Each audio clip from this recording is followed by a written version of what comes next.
Olá, muito boa tarde para você, seja bem-vinda, seja muito bem-vindo. Pauta Aberta desta sexta-feira, dia 10 de junho de 2022, está no ar. Estamos pertinho do dia 12, dia dos namorados, data especial que está chegando. Você já comprou presente para seu namorado, para sua namorada? Este vai ser um dos nossos assuntos da gente aqui no programa de hoje. A você do outro lado, sempre ligadinho na programação da TV Evangelizar. Obrigado pela sua companhia. Vamos juntos a partir de agora com nossos destaques do jornal desta sexta-feira. O rendimento médio do trabalhador brasileiro despenca e hoje é o menor dos últimos 10 anos no país. O cenário é tão grave que há pessoas que não têm nem R$14 por dia para viver. Os detalhes dessa tragédia social e econômica foram divulgados nesta sexta-feira pelo IBGE. O Pauta Aberta mostra hoje para você também como foi o encontro entre o presidente Jair Bolsonaro e o presidente norte-americano Joe Biden na Cúpula das Américas em Los Angeles. 107 dias de guerra na Ucrânia. Para a ocupação total do Donbás, os ataques seguem pesados nos arredores de Severodonetsk e a contraofensiva ucraniana atrapalha as investidas do inimigo. Na Grã-Bretanha, a reação é de revolta e indignação com a condenação à morte de militares britânicos que lutaram ao lado das forças ucranianas na guerra. No programa de hoje, você vai ver também uma feira de profissões que destacou os desafios, curiosidades e novidades no mercado de trabalho e que recebeu a visita de milhares de estudantes em Curitiba. Fique ligadinho com a gente, Pauta Aberta desta sexta-feira já está no ar.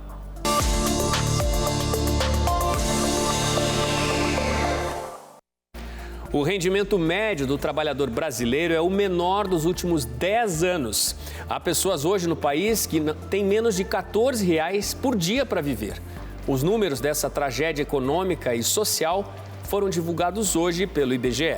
Os números impressionam. 106 milhões de brasileiros vivem com menos de R$14 por dia. 2 anos de pandemia causaram o maior empobrecimento já registrado no país. E com a diminuição do auxílio emergencial e com a economia caminhando a passos lentos, a metade mais pobre da população sobreviveu com apenas R$415 por pessoa no ano passado. É o pior resultado nos últimos 10 anos, o que representa uma queda de 15,1% com relação aos R$489 recebidos em 2020. Vale lembrar que esse valor já está atualizado pelos índices da inflação.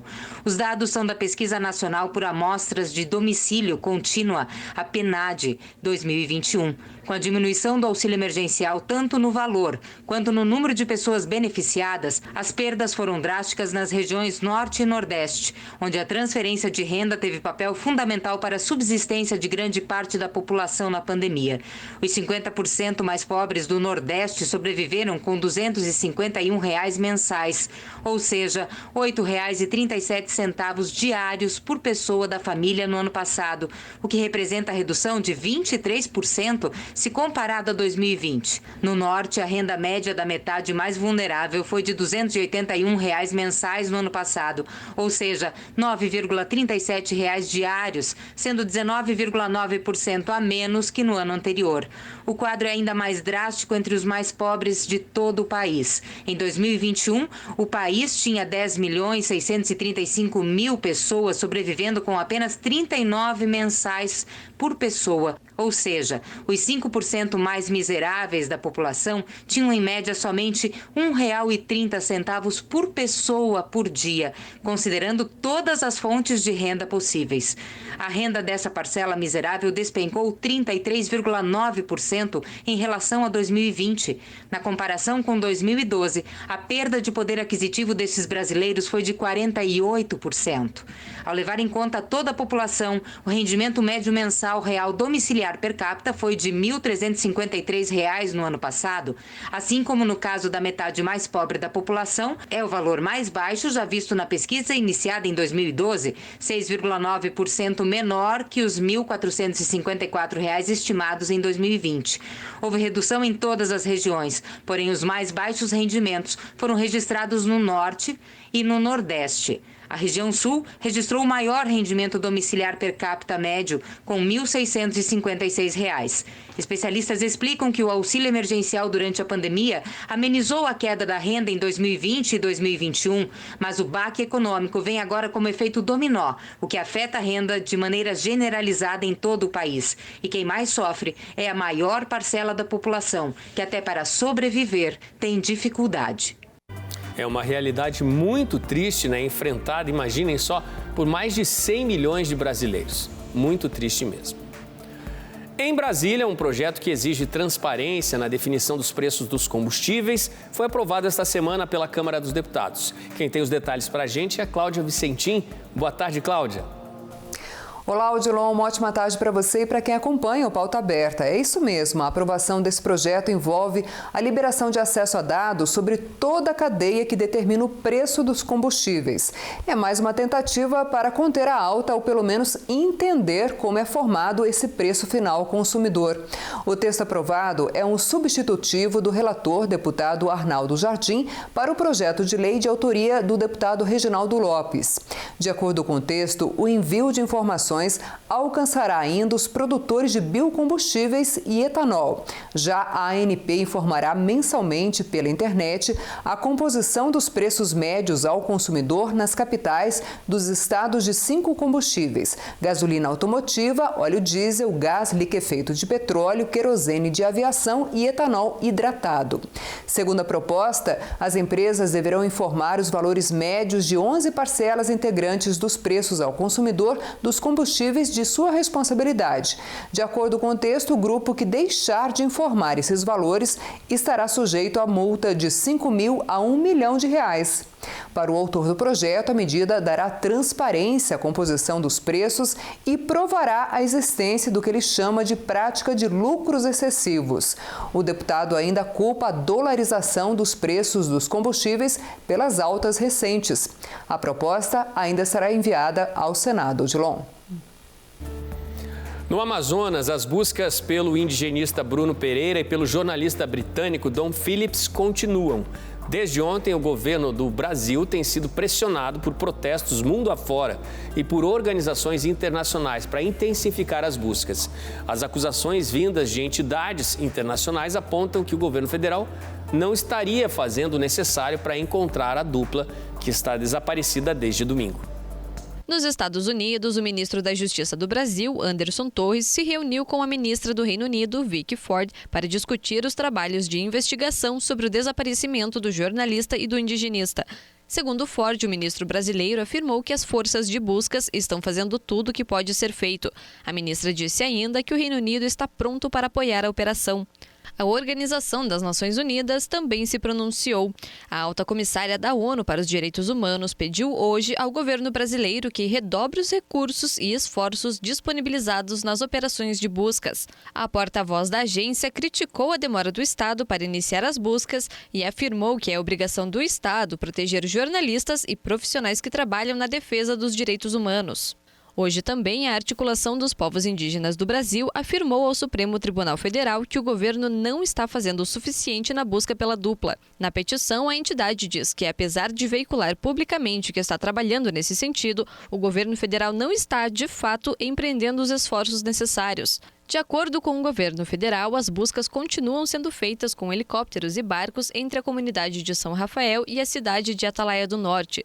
Ontem, o Tribunal de Justiça do Amazonas decretou a prisão temporária de 30 dias de Amarildo de Oliveira, suspeito de estar envolvido no desaparecimento. E a Polícia Federal apura vestígios de sangue encontrados no barco de Amarildo. Segundo o governo brasileiro, o custo da operação até o momento já ultrapassa R$ 680 mil. Gente, estamos nos aproximando já da metade de junho e o frio, aquele frio de rachar, está de volta, viu? As temperaturas devem despencar já nas próximas horas no sul do país e também em São Paulo, com previsão para amanhã de temperaturas abaixo de 0 em Santa Catarina. E um frio tão intenso que a mínima pode chegar a 1 grau apenas em Curitiba. A temperatura irá despencar nesse fim de semana no sul, no sudeste e em parte do centro-oeste do país. Uma frente fria já entrou no Rio Grande do Sul e vai levar frio para todas estas regiões.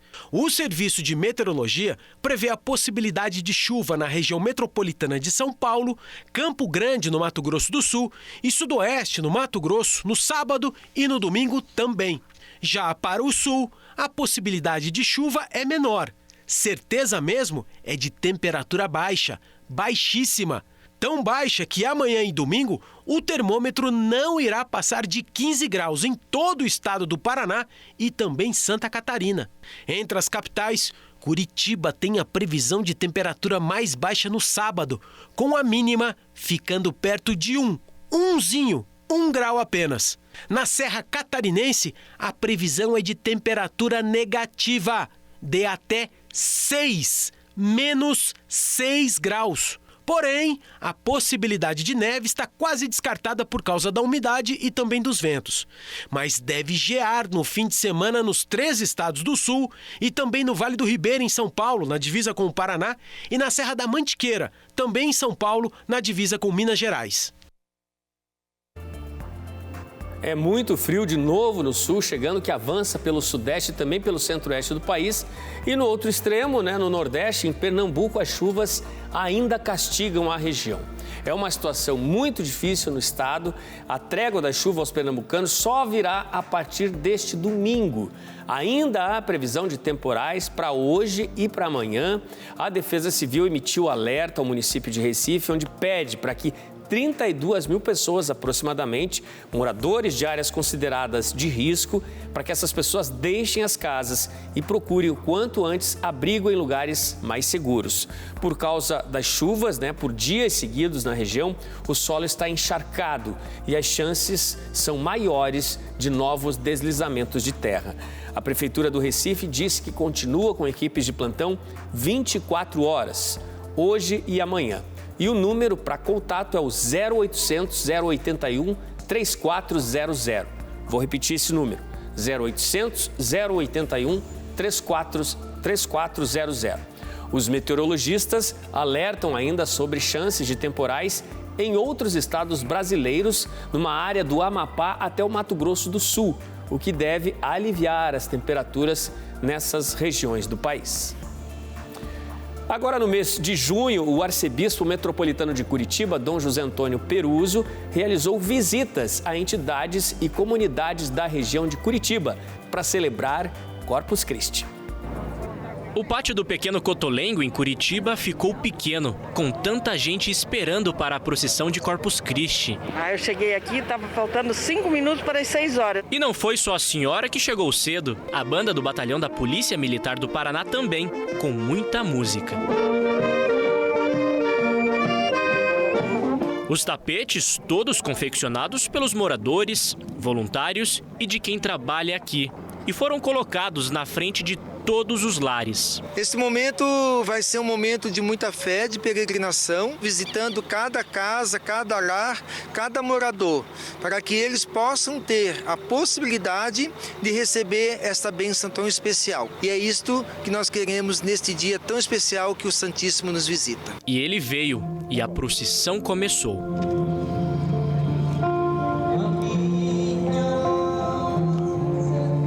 A multidão vem e na frente o arcebispo metropolitano de Curitiba, Dom José Antônio Peruso, com a imagem do Santíssimo na mão, andando pelo tapete que representa a morte e a ressurreição de Cristo.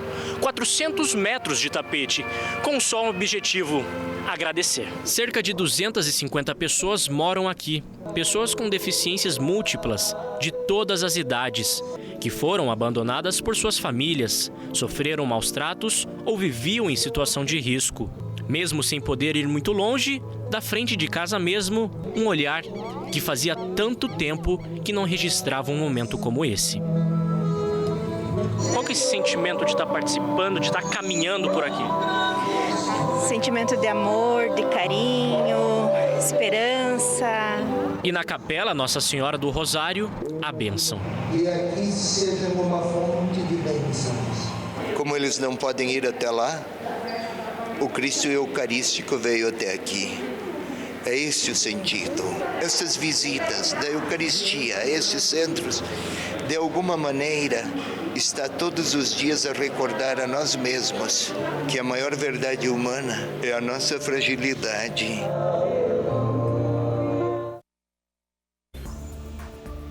Veja no próximo bloco os detalhes sobre uma feira de profissões que trouxe muitas informações a estudantes de Curitiba ao longo desta última semana. O intervalo é rapidinho, eu volto já.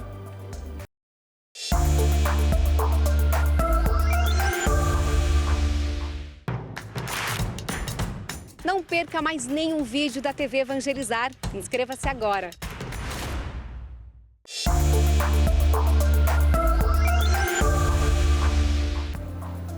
Pauta Aberta está de volta para esse segundo bloco, são 5h19 da tarde agora. Falamos ao vivo para todo o país. Vamos de notícias internacionais agora. Na Cúpula das Américas, que acontece em Los Angeles, nos Estados Unidos, o presidente do Brasil, Jair Bolsonaro, esteve reunido com o presidente dos Estados Unidos, Joe Biden. Durante a parte do encontro bilateral, que pôde ser acompanhada pelos jornalistas, os dois comentaram sobre assuntos como eleições no Brasil e a guerra na Ucrânia. Em conversa com jornalistas depois da reunião, Bolsonaro classificou o encontro como excepcional e melhor do que esperava. O presidente disse que Biden demonstrou um grande interesse no Brasil, o que é recíproco por parte de seu governo. Segundo Jair Bolsonaro, as relações voltaram ao patamar da era Trump e novos encontros entre ele e Biden devem ocorrer em breve. Agora à tarde, o presidente discursou na Cúpula das Américas e Bolsonaro afirmou que a cúpula é oportunidade para tratar de desafios nesse pós-pandemia, desafios do desenvolvimento sustentável, da democracia e também dos direitos humanos. Na oportunidade, Bolsonaro também falou sobre o papel do governo brasileiro nas buscas pelo jornalista britânico Dom Phillips e pelo indigenista brasileiro Bruno Pereira. Os dois desapareceram domingo na Amazônia. A guerra na Ucrânia chegou a 107 dias hoje, com a continuidade de pesados ataques ao leste do país. A resistência ucraniana continua a destruir equipamentos importantes do inimigo e isso faz atrasar a ofensiva de Moscou. No alvo da resistência ucraniana, com tempo bom ou sob a neve, são mais máquinas russas que vão pelos ares, inutilizadas para combate.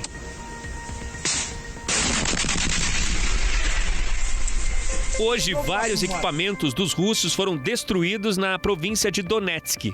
Mais a sudeste também, a 15 quilômetros de Kherson, distante do Donbás, a contraofensiva ucraniana retomou um assentamento que estava sob controle russo. Como os ataques não cessam e são violentos para a ocupação total da região separatista, hoje mais bombardeios vieram, não apenas sobre Severodonetsk.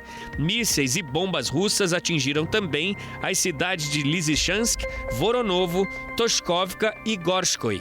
Em Luhansk, a briga por territórios é num rio considerado ponto estratégico nos arredores de Severodonetsk.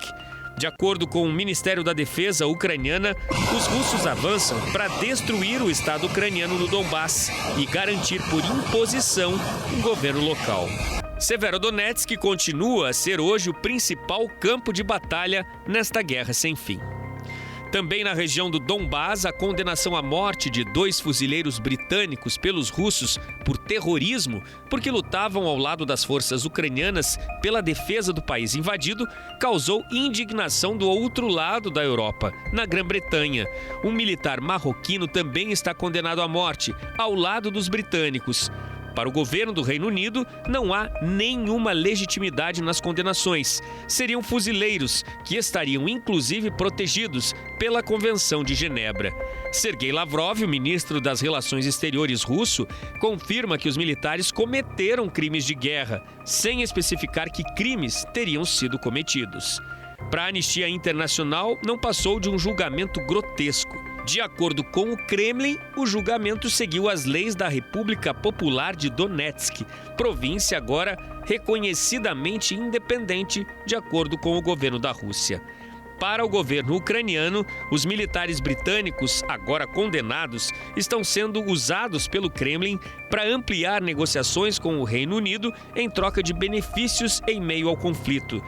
Não tão distante de onde ocorrem os mais fortes ataques à Ucrânia, na cidade de Dnipro, esta pequena e linda menina ucraniana toca flauta. O dinheiro deixado a ela é para arrecadar recursos que vão ajudar as forças que resistem como podem no leste.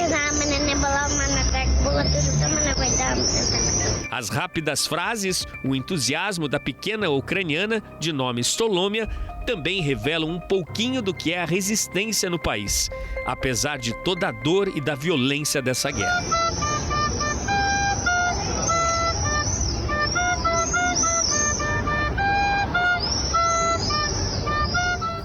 Mensagem bonita de resistência, né, da menininha ucraniana. A partir de agora, eu quero te convidar para uma nova aventura. Venha junto com a TV Evangelizar, a Peregrina Brasil e o padre Cleodon Amaral, com Graciele Gonçalves, do programa Bela Graça. E conheça a Rota do Êxodo, a saída do povo hebreu da escravidão no Egito. Vão ser 21 dias de espiritualidade e imersão na Bíblia e visitas a vários lugares. Você vai conhecer no Egito as pirâmides de Gizé, a Esfinge, a Igreja da Sagrada Família, o Monte Sinai e outras passagens bíblicas rumo à Jordânia. Na Jordânia vai conhecer as montanhas de Wadi Rum, o deserto onde foram feitas várias filmagens, vai conhecer Petra, cidade esculpida nas rochas, até chegar ao Monte Nebo, onde terá a mesma visão que Moisés teve na Terra Prometida. Também vai visitar Hierash, uma das 10 decápolis romanas. Em Israel, a visita será a Nazaré, onde aconteceu a anunciação a Nossa Senhora. Caná da Galileia, Cafarnaum, o local das bem-aventuranças, Jericó, Mar Morto, Jerusalém, Belém, o local do nascimento de Jesus, o Santo Sepulcro, Monte das Oliveiras e o Cenáculo. Depois, em Portugal, vai visitar Lisboa e seus pontos turísticos e religiosos. Seguirá para Fátima para visitar os locais das aparições de Nossa Senhora de Fátima. Peregrinar faz entender melhor as Sagradas Escrituras. Peregrinar também é evangelizar e evangelizar é preciso. Vamos de Dia dos Namorados agora, já é domingo, você já fez o seu presente? Olha, tá mais difícil, hein? Os apaixonados estão mais tímidos na hora de colocar a mão no bolso para comprar os presentes. Tá esperando aquele presente no Dia dos Namorados? Então, é melhor se preparar para não cair em frustração. É que uma pesquisa da Associação Comercial de São Paulo, feita em todas as regiões do Brasil, mostra que o brasileiro não vai investir em presentes este ano, não. Quase a metade disse que não vai ganhar um tostão sequer em presente, lembrancinha, nem flor nesse Dia dos Namorados. E dos que pretendem fazer um agradinho, 35% disseram que vão gastar menos até do que gastaram no ano passado. Só 38% dos namorados disseram que vão gastar um pouquinho mais até do que no ano passado. E quem vai fazer esse investimento pretende comprar roupa ou calçado. O comércio já sabe, esse não vai ser um Dia dos Namorados quente em vendas, não. Não tá fácil para ninguém. Futebol. Ontem à noite, pelo Brasileirão, 3 jogos fecharam a rodada. Na Arena Castelão, o Fortaleza recebeu o Goiás. Os donos da casa saíram na frente com o Iago Pikachu. Pedro Raul empatou para o Esmeraldino. Placar final, Fortaleza 1, Goiás também 1. No estádio Major Antônio Couto Pereira, o Coritiba recebeu o São Paulo. Caleri abriu o placar para o tricolor paulista. E Aleph Manga empatou para o Coxa. Placar final no Couto Pereira, Coritiba 1, São Paulo também 1. E no Allianz Parque, o Palmeiras fez o dever de casa e assumiu a liderança do campeonato. Rony marcou o primeiro e o segundo do Palestra. Gustavo Scarpa fez o terceiro e o Wesley, depois de uma bela jogada, acertou um lindo chute de fora da área. Placar final, Palmeiras 4, Botafogo 0. Lindo gol do Palmeiras nessa goleada contra o Botafogo. Olha, gente, hoje à tarde o Flamengo confirmou a contratação de novo técnico, Dorival Júnior, que assume a partir de agora no lugar de Paulo Souza, né? O treinador português deixou o clube depois da derrota do meio de semana no jogo contra a equipe do Bragantino. Bom, essa última rodada foi movimentada, foi de mudanças no G4 e na liderança, né? E amanhã já começa a 11ª rodada do Brasileirão. Em São Paulo, o Corinthians, claro, quer retomar a liderança. Veja os jogos. No sábado, às 4h30 da tarde, na Neoquímica Arena, o Corinthians joga contra o Juventude. Às 7h da noite, no estádio do Mineirão, o Atlético Mineiro enfrenta o Santos. No mesmo horário, no Maracanã, o Fluminense recebe o Atlético Goianiense. E o Cuiabá joga na Arena Pantanal contra o Bragantino. E às 9h da noite, no estádio gigante da Beira-Rio, o Internacional de Porto Alegre enfrenta o Flamengo. No domingo, às 4h da tarde, no estádio do Morumbi, o São Paulo joga contra o América. E no estádio da Serrinha, o Goiás joga contra o Ceará. Às 6h da tarde, no estádio Major Antônio Couto Pereira, o Coritiba enfrenta o Palmeiras. E às 7h da noite, na Arena Castelão, o Fortaleza joga contra o Atlético Paranaense. Na segunda-feira, o Botafogo recebe o Avaí no estádio Milton Santos, às 7h da noite. Uma feira de profissões preparada para os estudantes, que estão naquele momento de incertezas, ainda sem saber o que escolher, movimentou Curitiba durante esta segunda semana de junho. Aproximadamente 2.000 estudantes acompanharam as novidades, curiosidades e desafios do mercado de trabalho. Um dos momentos mais difíceis para os estudantes é a escolha da profissão. E nessa hora é normal ter dúvidas. Eu acho que é bem normal para todo mundo nessa idade ter dúvidas sobre o que realmente quer. Eu estava em dúvida entre duas profissões, ainda não decidi, mas eu acredito que eu vá para alguma que eu já tenho uma noção maior.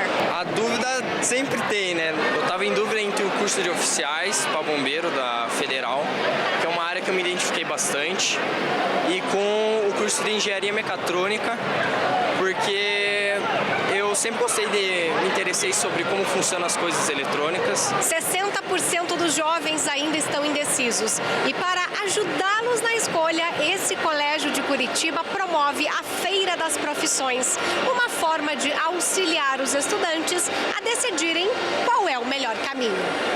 O jovem ele precisa de modelos, que alguém aponte caminhos, opções, e esta feira ela traz isso, ela traz um diferencial de outras feiras, porque nós abrimos para a comunidade ao entorno. Então, além dos nossos educandos, nós convidamos as escolas estaduais para que os alunos do ensino médio possam também usufruir de todos os cursos que nós apresentamos aos nossos alunos. Nós trouxemos universidades renomadas e que são são alvo dos nossos educandos. Então nós temos aqui em torno de 16 estandes e contamos com mais de 170 profissionais envolvidos. Nos estandes de tudo um pouco, gastronomia, saúde, beleza e até profissões bem emocionantes. Para os alunos, a oportunidade de vivenciar um pouco de cada área deixa as ideias mais claras. Eu quero fazer medicina veterinária ou direito, mas a minha opção maior sempre foi medicina veterinária, e aqui no stand da mostra de profissões, acho que só confirmou isso. Aqui na feira eu conversei lá com o stand do CFO lá, e eles me explicaram como que acontece, então eu conheci mais, e eu acho que é isso mesmo que eu vou fazer, e me ajudou bastante a decidir. Vai ser bombeiro? Opa, com certeza. Aqui eles conseguem ter contato com os profissionais da área e repensam mesmo nesse objetivo que eles têm da profissão, se eles estão dispostos a trilhar este caminho. E se você ainda não decidiu, fique tranquilo, experimente, se informe e com certeza vai encontrar a resposta. A teoria ensina sim, mas quando você vivencia na prática, isso ajuda nas escolhas, uma decisão mais acertada para sua carreira.